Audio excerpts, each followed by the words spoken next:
Төлебиде заң мен тәртіп қағидаты қатаң бақылауда. Аудан аумағында жасөспірімдерге қауіпсіз балалық шақ тұжырымдамасы аясында жүйелі жұмыстар атқарылып келеді. Аудан прокуратурасының ұйымдастыруымен өткен алқалы жиын соның дәлелі. Жастарға арналған тағылымды кездесудің мақсаты заңға деген құрметті арттыру, тәртіп пен қауіпсіздік құндылықтарын нығайту және салауатты өмір салтын насихаттау.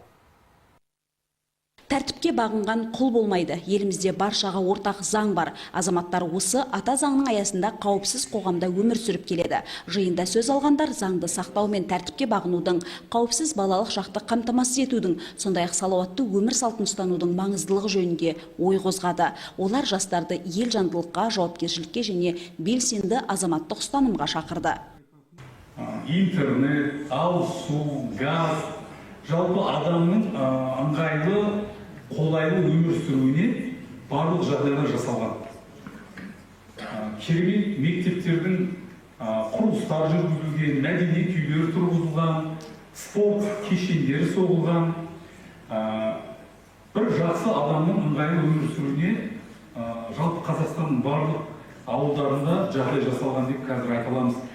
Қауіпсіз балалық шақ тек бақылау мен жазалауға емес, сенім мен жауапкершілікке негізделуі тиіс. Жастарға дұрыс бағдар беріп, заң мен тәртіптің мәнін түсіндіре алсақ, олардың әлеуеті ашылып, қоғамға пайдалы азамат болып қалыптасады дейді аға буын. Сондықтан бала тағдырына бей-жай қарамай, отбасы, мектеп, қоғам бірлесе әрекет еткен абзал. Мектептің оқушысы сабақ оқу керек. Тарыдай болып кірген бала таудай болып шығу керек бізге. Маған мектеп салайын ба, мешіт салайын ба дегенде мектеп сал деді. Сол мешітке баратын, иманды, салихалы, аптал азамат тәрбиелейтін мектеп болады. Бәріміз мектептен шыққанбыз. Сондықтан бала сабақ оқу керек.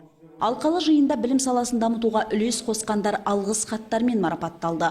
Ұрпақ тәрбиелеу жолындағы жемісті жұмыстар жалғасын табатынына сенім білдірілді. Төле би ауданынан Перизат Биназарқызы, Гүлсанат Қалмырзақызы, Диана Блязиз, жаңалықтар.